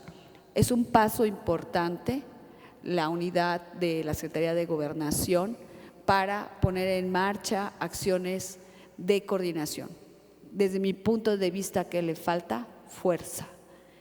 CETEC era un órgano desconcentrado de la Secretaría de Gobernación, pero por mandato constitucional, avalado por un acuerdo suscrito por todos los poderes para sentarse a una mesa a trabajar. Hoy, el Poder Judicial de la Federación tiene su unidad de consolidación. La Secretaría de Gobernación tiene su unidad de consolidación. El Secretariado Ejecutivo de Seguridad Pública también tiene un área de consolidación. Y la Fiscalía General tiene su unidad de consolidación. ¿Qué vamos a hacer? ¿Cómo nos vamos a coordinar?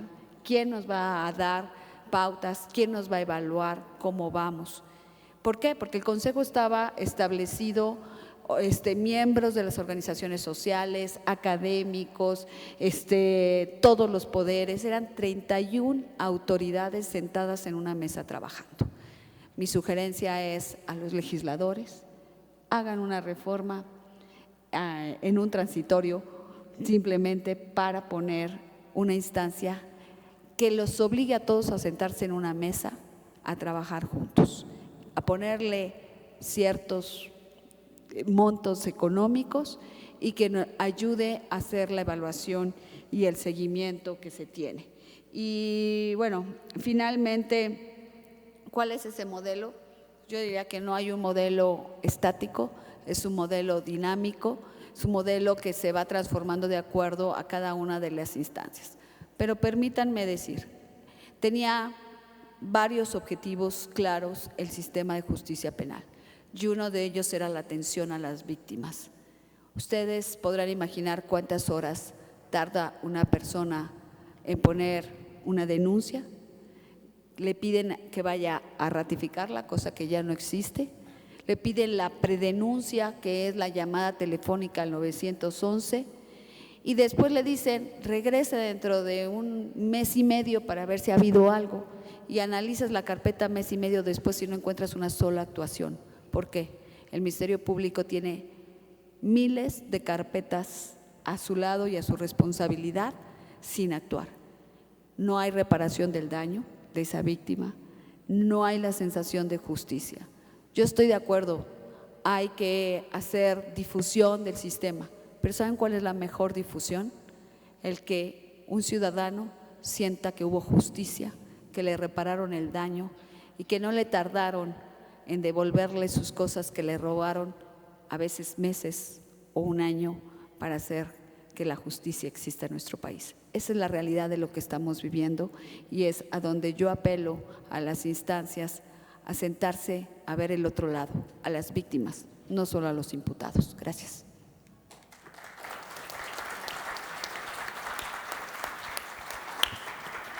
Muchísimas gracias, doctora.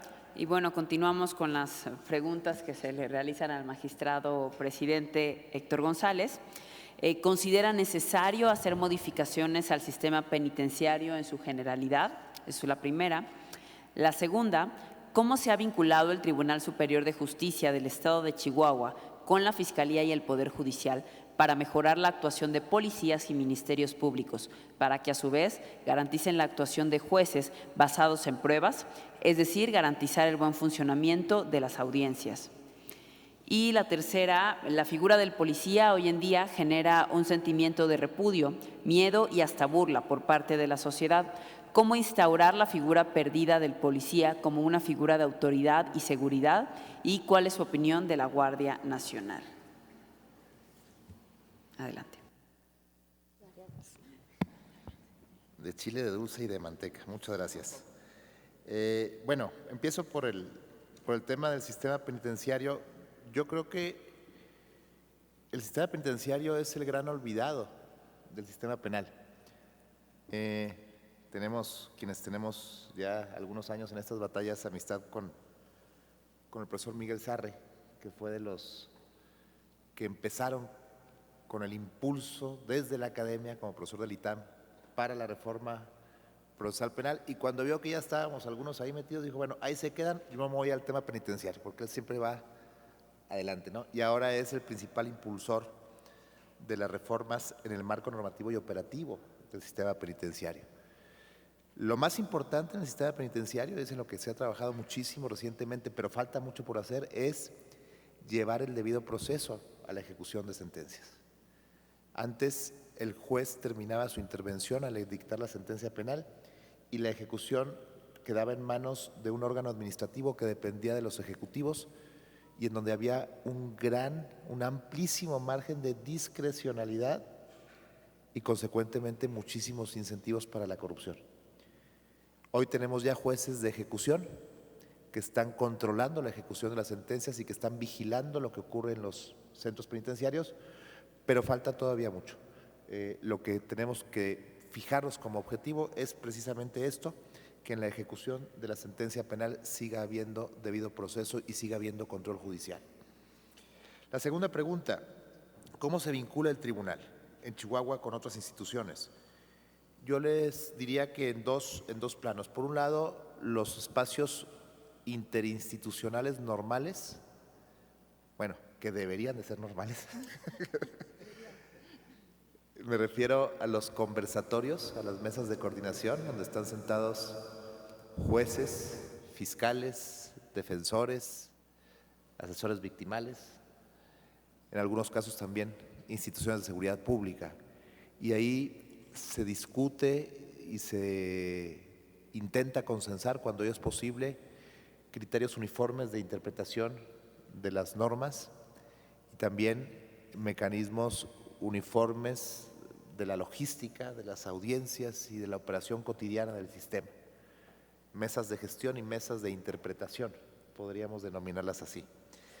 Pero además de esto, hay otros espacios en los que Chihuahua realmente ha sido privilegiado porque esto ayuda muchísimo. Son espacios de diálogo en los que participa también las organizaciones empresariales y los ciudadanos.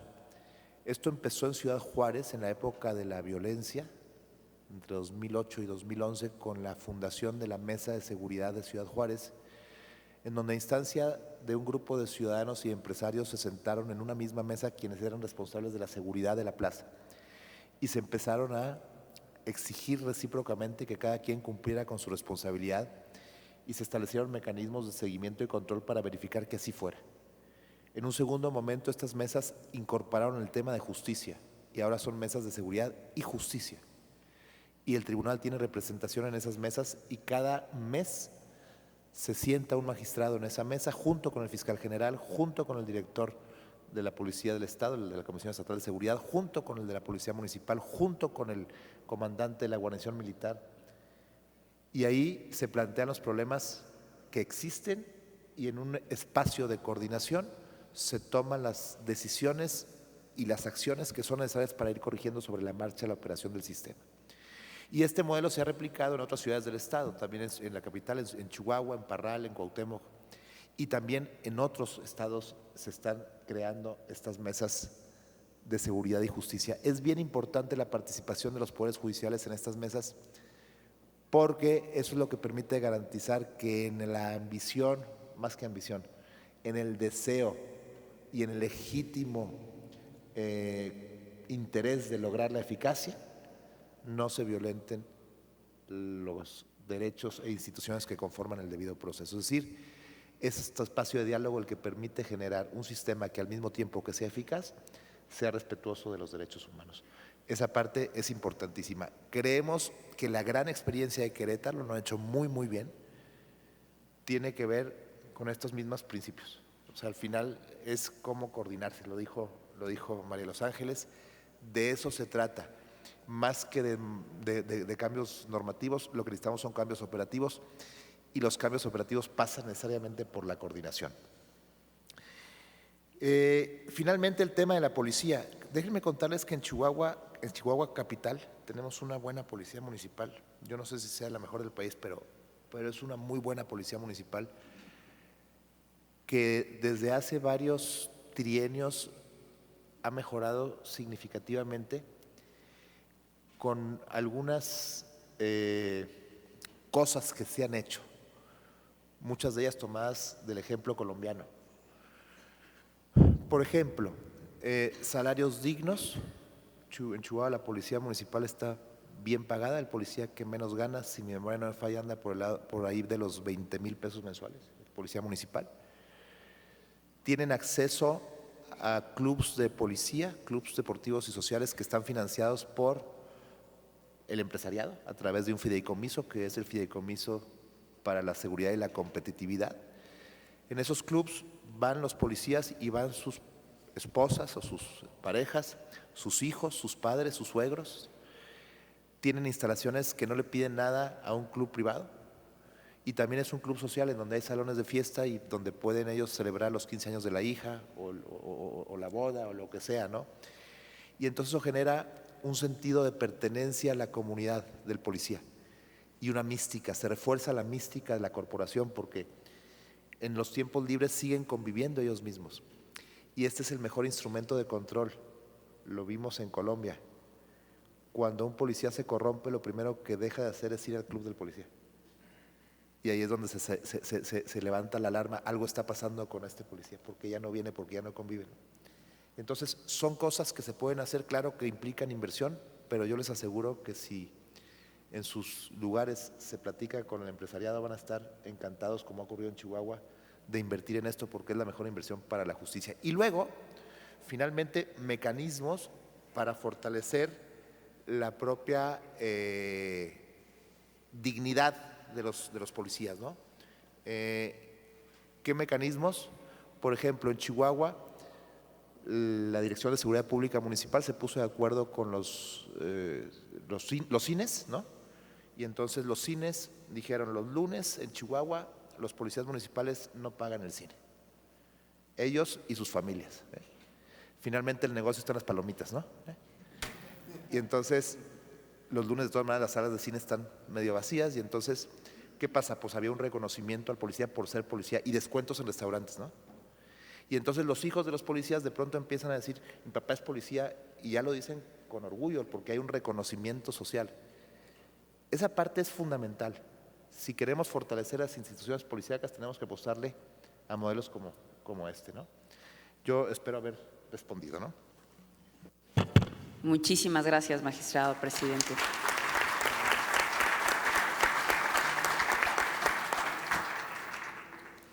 Y bueno, a continuación para el magistrado Lorenzo Jáuregui, en un contexto en el que la percepción de justicia que existe entre la población equivale al castigo mediante la prisión, ¿cómo convencerlos sobre el cambio del modelo inquisitorio a un modelo acusatorio garantizará el derecho al acceso a la justicia? Y la segunda, en virtud de que el sistema de justicia penal es muy nuevo, la mayoría de las personas que ahora se encuentran en prisión han sido juzgados con el antiguo sistema, lo que hizo posible una gran cantidad de injusticias y fabricación de delitos. ¿Quiénes se encargarán de abrir esos casos e impartirán la justicia? ¿A quién acudir para encontrar la justicia? Magistrado. Bueno, gracias. En primer lugar, hacía yo la reflexión de que es importante dar a conocer la reforma, pero no nada más a los intervinientes, no nada más a las gentes que están involucrados dentro del sistema. Un problema que se presenta realmente en un momento dado es que, por ejemplo, los testigos que ahora tienen que ir a declarar públicamente y frente al encausado, no saben expresarse correctamente, no tienen la seguridad, pero no tienen el conocimiento realmente de este nuevo sistema. ¿Qué es el reto que se tiene, y no nada más en el estado de Guerrero, estimo yo que es a nivel federal y a nivel de cada entidad federativa, crear unas cápsulas informativas en medios de difusión masivos, particularmente como se ha hecho alusión aquí, y lo decía el magistrado presidente de Chihuahua, para generar una nueva cultura y garantizar a la siguiente generación cómo debe de actuar dentro del nuevo sistema. Esto es algo complicado. Una de las críticas que se hicieron es, por ejemplo, que la reforma de junio del 2008 concluyó finalmente la entrada en vigor en 2016. La mayoría de las universidades no modificó sus planes de estudios.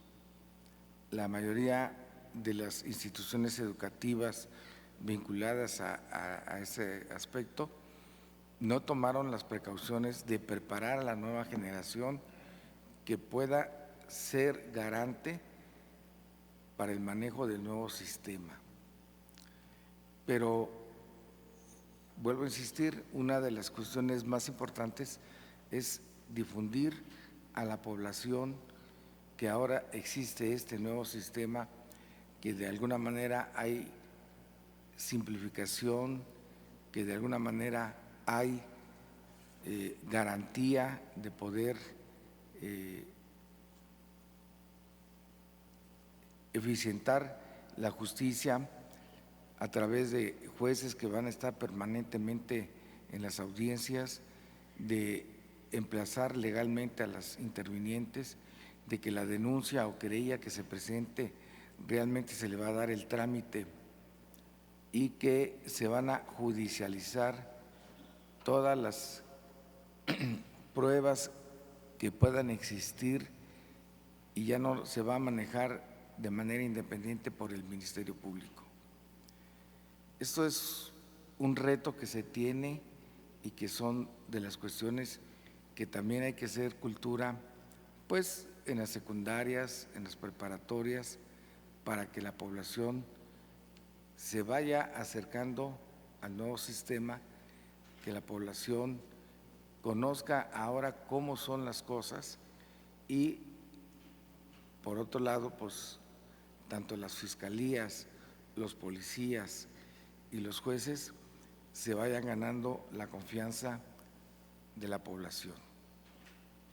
Si no se trabaja en ese aspecto, pues también tiene muchas aristas el nuevo sistema y muchos retos, y esa es, considero, una parte importante para poder tener éxito en el cargo.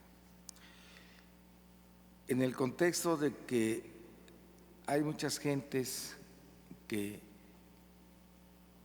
fueron procesados y, por decirlo así, dada la opacidad del sistema inquisitorio mixto anterior, fueron declarados culpables, pues realmente en los códigos de los estados con los cuales fueron juzgados existe el reconocimiento de inocencia. Es un procedimiento poco explotado, poco manejado realmente para poder echar abajo lo que en materia civil se denomina la nulidad de juicio concluido. El reconocimiento de inocencia viene a ser un recurso que se tiene y que realmente pues está al menos contemplado en los códigos estatales para que por parte del Estado se haga ese reconocimiento quienes fueron indebidamente condenados en un hecho ilícito. Espero haber dado respuesta a las preguntas. Gracias.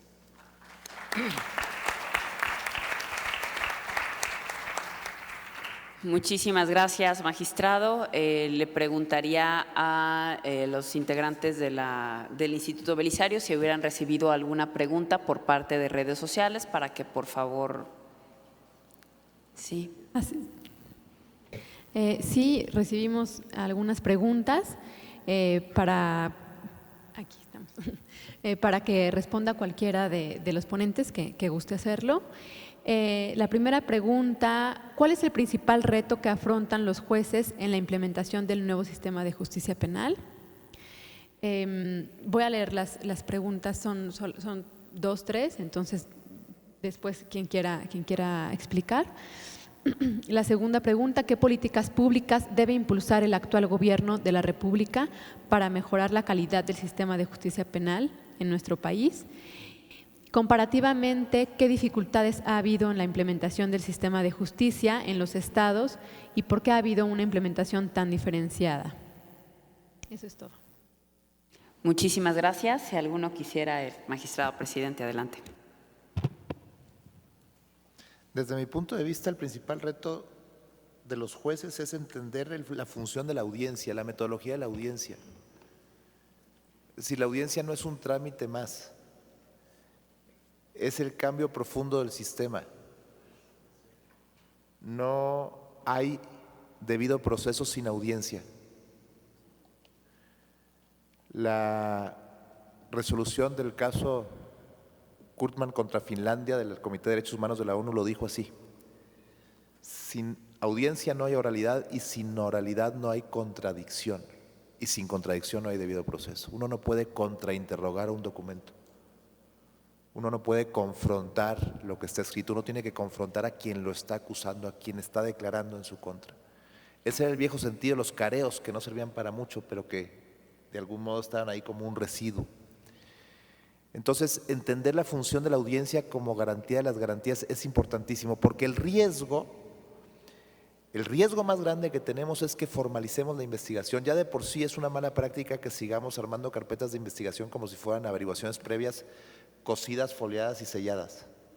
Si ustedes ven las series de los países que tienen sistema acusatorio, los fiscales lo que tienen son carpetas de argollas y meten y sacan información, porque mientras esa información no se ventile en una audiencia, es información estratégica que pueden manejar con toda flexibilidad. Claro, hay que darle acceso a la contraparte, pero nada más.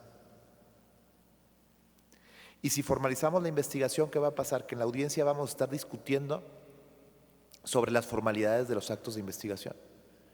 Y entonces, ¿qué va a pasar? Que la prueba ya no se produjo en la audiencia, sino que se produjo cuando se celebró el acto de investigación. Y entonces regresamos al peor de los mundos posibles, es decir, una audiencia vacía y una investigación que está pensada para no generar más que información estratégica que en realidad produce prueba. Y este es el peor de los mundos.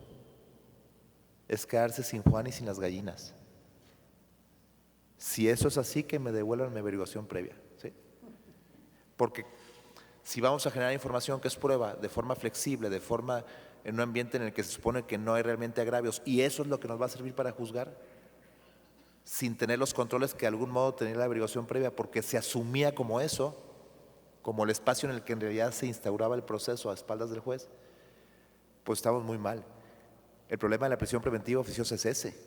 Reducimos estándares de prueba para vincular al proceso en relación con la formal prisión.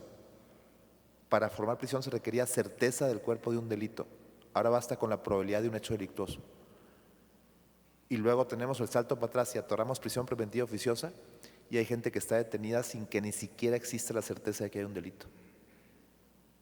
Eso es brutal.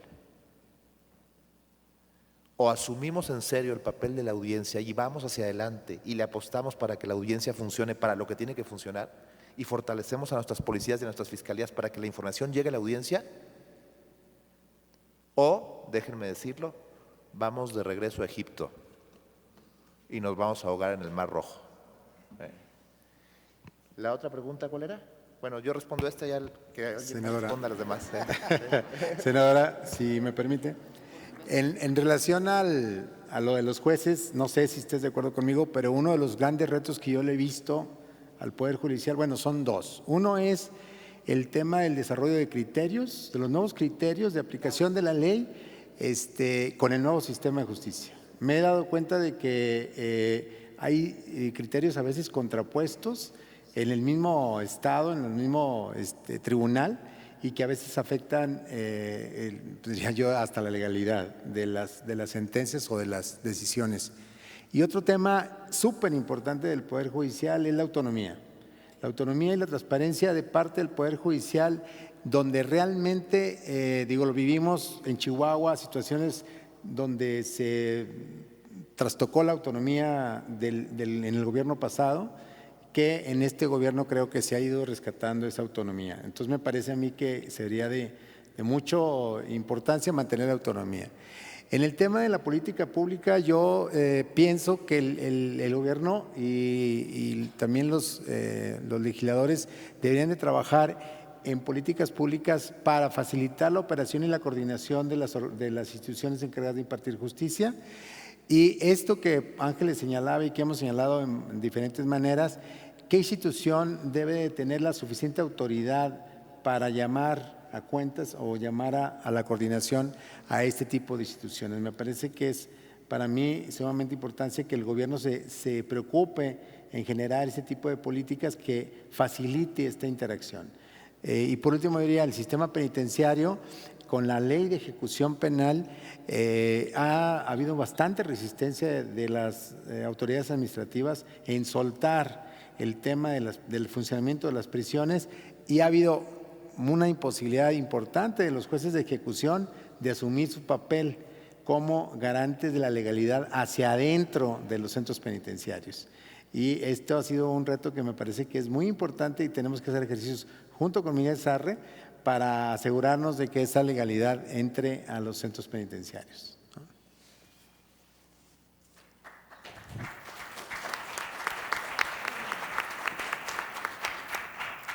Yo quisiera también abordar el tema de las políticas públicas. Tenemos que ver forzosamente esto como un círculo virtuoso, desde la prevención, la cultura de la denuncia, el proceso, la investigación científica, hasta la reinserción social. Es un círculo en el que participan distintos actores, distintas instituciones, y todos ellos en vías de poder fortalecer el tejido social. Hablábamos de lo que es la impunidad, de lo que es la visibilidad de la ineficacia de los resultados del sistema, pero todo ello se conjunta en qué está esperando la sociedad de sus autoridades y qué pretende que cada una de ellas haga para que el sistema, por eso se llama sistema, porque son diversas piezas e instituciones que se engranan para dar un resultado que se llama justicia. Y volviendo al tema de los indicadores, y aquí no me dejará Guillermo Cepeda mentir, los indicadores nos pueden dar esas perspectivas de qué políticas públicas deberían crearse para poder aterrizar de manera orgánica e inorgánica los elementos esenciales de este sistema de justicia. Y la diferencia que hay de las velocidades en la implementación se debió a que los primeros años entraron prácticamente los estados en dejar que la reforma del 2008 iba a tener una reversa, y era la apuesta permanente de todo mundo de que regresáramos, y era convencer que no era así, que íbamos para adelante, que iba a ser una realidad. Y entonces hubo quien la tomó en serio, quien la tomó medio serio, quien no la tomó en cuenta. Y después llegaron gobiernos muy comprometidos, ejemplo Querétaro, Guanajuato, Sonora, siguiendo ejemplos y las mejores prácticas de Oaxaca, Nuevo León, Chihuahua, Baja California, y entonces se hizo una mezcolanza, pero esa mezcolanza lógicamente dio como resultado que hubiera diversos niveles de fortalecimiento del sistema. Por eso es importante que ahora volvamos a retomar desde otra perspectiva esa consolidación para tener el piso parejo. El haber hecho un Código Nacional de Procedimientos Penales es la única situación que queríamos desde hace muchísimas décadas, es que la justicia penal fuera igual en el sur, en el norte y en el centro. Y ahora estamos peleando por un código único penal para que así pueda ser. Ojalá encontremos en ese esquema y en esta plataforma que es el Senado ese eco fundamental para poder lograrlo. Muchas gracias.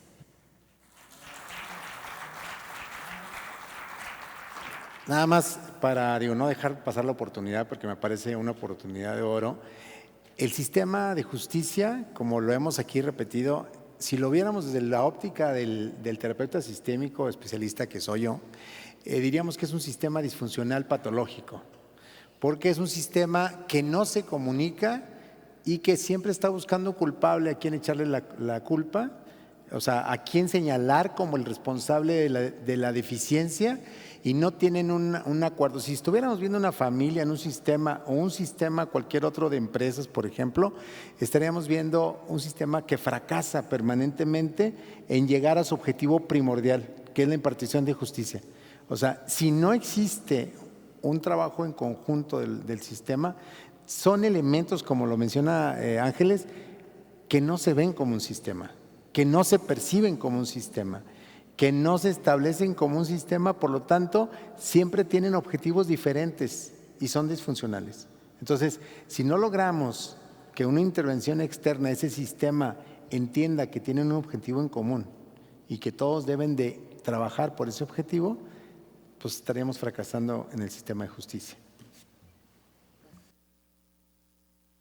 Bueno, nada más para complementar en relación a la pregunta que se planteó, el reto de los jueces, pues yo creo que el caso de Chihuahua es un parámetro excelentemente bien, donde la mayor parte de los enjuiciados, de los que fueron declarados culpables, están convencidos de su responsabilidad y que el sistema todo, al final de cuentas, deja al juez frente a esta decisión jurídica, y que se traduce que al aceptar el sentenciado su responsabilidad, el juez va ganando confianza en la población. Yo retomo esa cuestión y considero que Chihuahua debe ser un punto a seguir en todos los estados, incluyendo la federación, para que en última instancia, como lo dije en un principio, ganarse el respeto y la confianza de la sociedad a través de una sentencia justa. Gracias.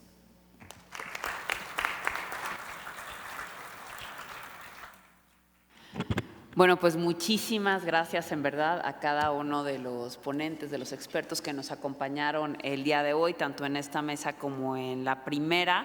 Felicitarte, bueno, agradecer por supuesto al público que se mantuvo firme hasta el final. Ya casi estamos más cerca.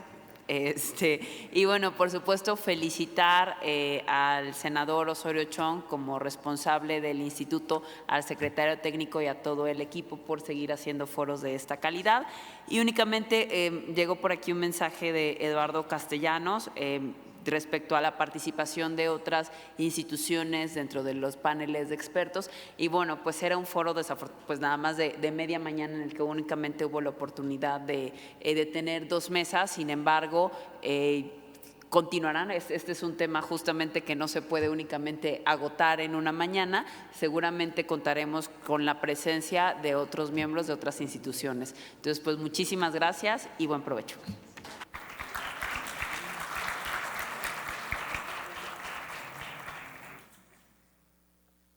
Agradecemos a los ponentes de la segunda mesa y a la senadora Indira de Jesús Rosales San Román por su moderación. Con esto damos por concluidos los trabajos del foro El Sistema de Justicia Penal en México, en dónde estamos y hacia dónde vamos. Todos los materiales derivados del evento los podrán consultar en la página oficial del Instituto Belisario Domínguez, www.ibd.senado.gov.